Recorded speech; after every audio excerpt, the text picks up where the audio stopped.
Embora eu tenha no canal Deus no Comando muitas explicações sobre dons, sobre polêmicas na fé cristã, e eu vou mandar o link para o pastor depois distribuir para os irmãos, muita coisa boa sobre o que a gente falou ontem e hoje aqui. Mas quando a Bíblia fala em Romanos profecia, em Coríntios e em Efésios também fala profeta, a referência que se tem é o Antigo Testamento.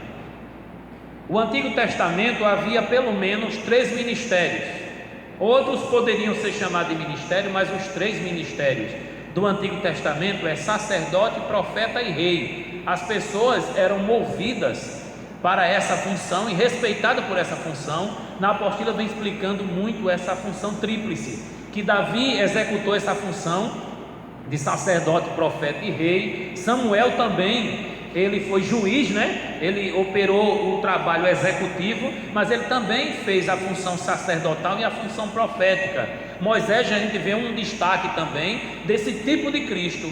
Você percebe que Jesus, ele se declarou rei, profeta e sacerdote.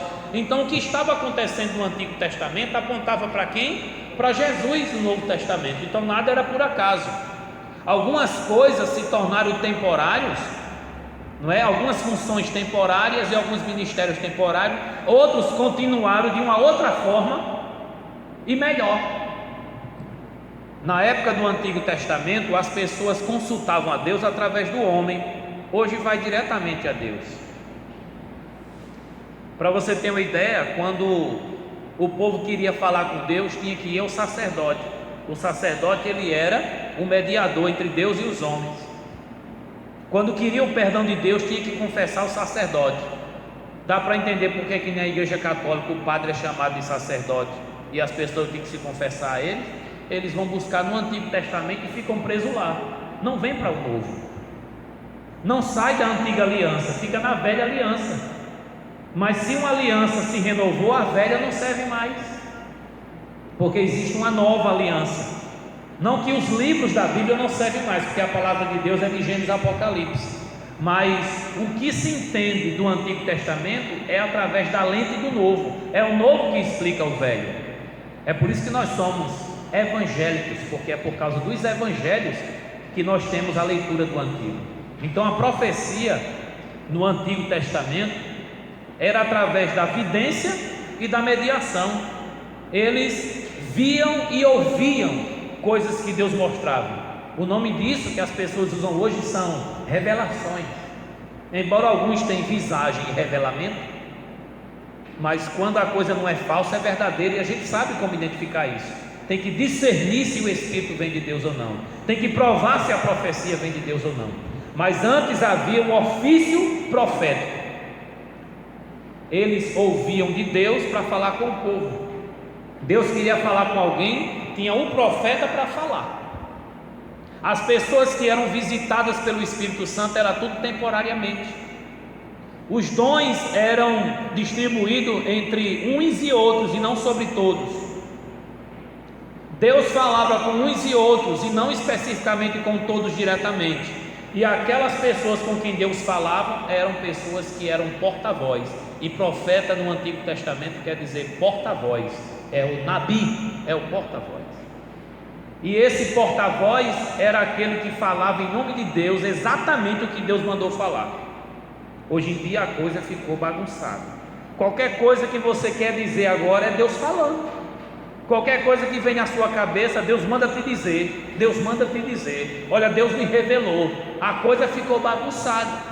Mas existe o equilíbrio disso de acordo com o Novo Testamento.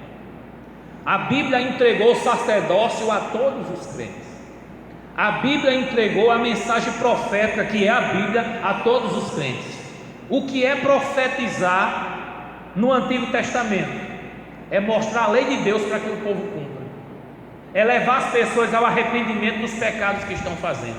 É anunciar o juízo de Deus para quem não se arrepender. Me diga uma coisa, o Evangelho também não é isso, não? Se você ler todos os profetas, ou está anunciando um chamado ao arrependimento, ou está anunciando um julgamento para quem não se arrependeu, ou está anunciando uma grande salvação futura quando o grande Messias vir. E a gente não faz isso não. A gente não fala que Jesus vai voltar. não fala para as pessoas se arrependerem, não fala do grande julgamento que há de haver. Nós temos na nossa pregação uma mensagem profética, mas o que é que o povo quer? Coisas específicas para a sua vida. Eu compro ou não compro, viajo ou não viajo, caso ou não caso. O povo quer particularidade e individualidade, como se Deus fosse só dele, como se a única preocupação de Deus fosse revelar só a vida de uma pessoa.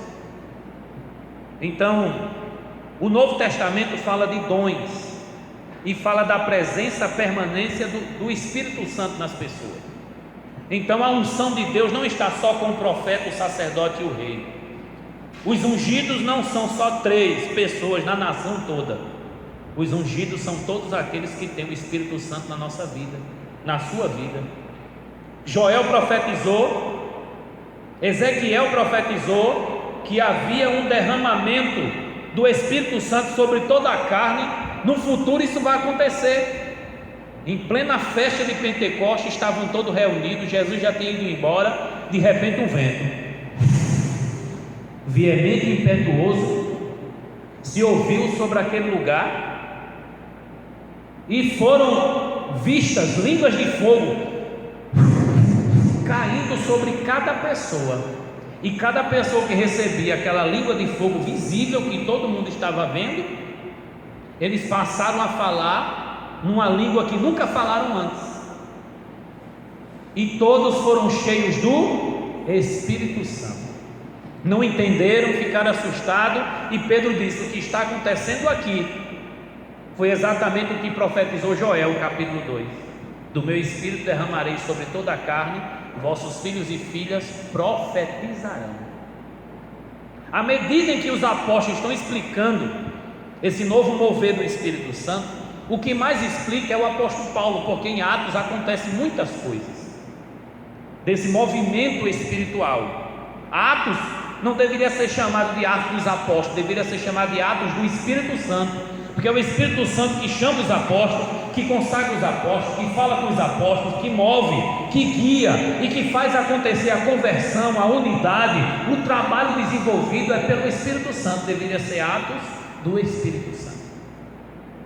O apóstolo Paulo se preocupa, eu vou ler daqui a pouco esse texto, Coríntios capítulo 12, 13 e 14, falando sobre os dons e a ordem e o uso dos dons no culto, no ministério de cada um. Ele explica o que cada um explica, fala do maior dom que devemos buscar, o amor, e o segundo, importante quanto o amor, ele diz profetizar, para que possa edificar, consolar e exortar a igreja, porque o dom ele só faz sentido quando é para a igreja, para a edificação da igreja. E aí ele encerra o capítulo 14 dizendo: fazei tudo com ordem e decência. O problema das línguas no movimento pentecostal é que as pessoas querem fazer do jeito que quer. O problema das revelações e profecias hoje em dia é que o povo quer fazer do jeito que quer. Se denomina profeta e fala o que quer e faz o que quer, e tem que haver o equilíbrio e a base bíblica para tudo isso. Mas acredite, a maior profecia é a Bíblia Sagrada. Você não precisa trazer algo novo. O que Jesus pregou foi amor e justiça. O que Jesus pregou foi arrependimento. Os apóstolos pregavam amor e justiça e arrependimento. O Antigo Testamento era: venha, se arrepende dos seus pecados. Olha, o juízo de Deus virá para quem não se arrepender. Olha, Deus tem algo extraordinário para o seu povo, ainda com a vinda do grande Messias. O grande ungido virá, bons tempos virá um novo céu, uma nova terra, onde habita a justiça. Não é a mesma coisa que a gente prega. O problema é que as pessoas querem profetizar com textos extra-bíblicos, fora das escrituras. Profecia ou pregação que não for com base nas escrituras deve ser rejeitado. O apóstolo Paulo em Gálatas capítulo 1, o versículo 8, ele disse: se mesmo um anjo do céu ou um de nós vos prega um evangelho que vá além do que está escrito, seja maldito, seja anátema. Então a realidade sobre dons, o pastor pediu para fazer uma explanação sobre essa questão da profecia e sobre dons de uma forma geral. Cada um tem um sentido e uma prática, e um está muito ligado ao outro. É muito difícil você ter só um dom, porque no seu ministério O ministério é uma função que você vai seguir, uma missão que você vai seguir a vida toda, e você tem uma caixinha de ferramentas que você vai descobrindo, dons que Deus vai usando você, e você vai identificando. O ruim, irmão, é que a gente não exercita isso, a gente não pratica isso, a gente não busca descobrir isso. A gente quer ir, sentar, assistir e ir para casa. Senta, assiste e vai para casa. Nós não queremos nos descobrir com medo de saber que Deus tem algo muito árduo para a gente desenvolver e a gente ficar com medo e fracassar. Mas acredite, Deus não chama fracassado. Todos aqueles que Ele chamou de será, eu posso, vai, sou eu que estou mandando e eu vou capacitar. Vai Josué, vai Jeremias, vai Moisés, vai. Porque quem chama se responsabiliza, Ele te conhece mais do que você e sabe por todo o caminho que você vai passar.